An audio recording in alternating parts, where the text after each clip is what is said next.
Welcome back to Savage 911. What beast are we looking at today? Today we're going to talk through how to replace your engine mounts in a G-Series Classic 911. Now there are two engine mounts, one in each back corner of the engine bay. There are 3 bolts that go through each mount, and you need to be able to access the underside of each mount with a spanner because the 2 smaller bolts have nuts and washers. The larger bolt is threaded into the engine bracket frame itself. Let's have a look at the parts diagram. In the parts diagram, that engine bracket is number 4. Then you've got 2 sets of bolts, 2 smaller M8 bolts circled in blue, and 1 larger M12 bolt in orange per mount. Note that this shows an M12 nut underneath the bracket, which my car doesn't have. The bolts are going to be pretty tight and rusted up, so you'll likely need some WD-40 penetrant. Squirt that into all 3 of them and leave it to sit for a little while. Here's the genuine Porsche replacement rubber mount with the factory part number. It's nicely yellow zinc chromated to keep it from rusting. Jacking up the car is really important. You jack up by the engine case and you need to completely lift the car and don't leave the wheels touching the ground. When you remove the large bolts, only do one side at a time. This is critical to ensure the engine is supported and doesn't move whilst unbolted. This large bolt came out pretty well for me. As you can see, there was a little bit of wear and tear on it, and in particular that the washer wasn't sitting, it was sitting directly on the metal on the top. This direct contact creates the motor vibration we want to prevent.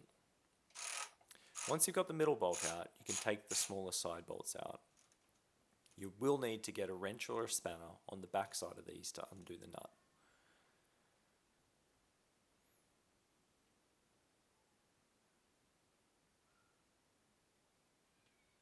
Once you've got this one out, it's basically the reverse of the previous steps. So you can drop the new bearing in, get the outer side bolts in first, and get them finger tight. I did actually end up replacing these smaller bolts because, as you can see here, the thread was starting to look like it was stripping, and they were fairly worn.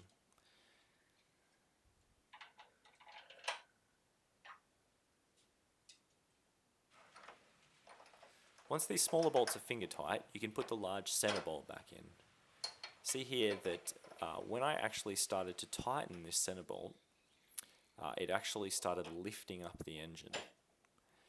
This means my engine was not quite jacked up enough. And this is something I actually corrected with the jack before I did the other engine mount on the other side. And this is exactly one of the main reasons why you only do one side at a time.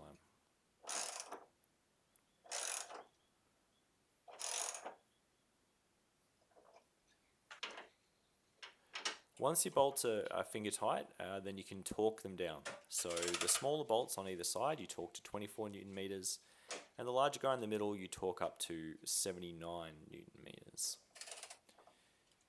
You have to be really careful not to over torque any of these because you either will strip them or you can actually twist the engine bracket.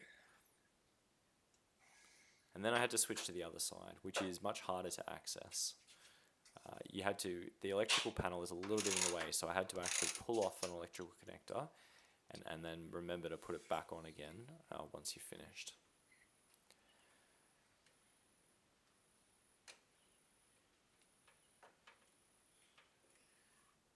So that's it. There's the old engine mount. It's pretty worn. You can see the metal plate touching.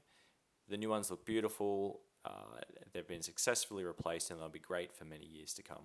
Thanks for watching.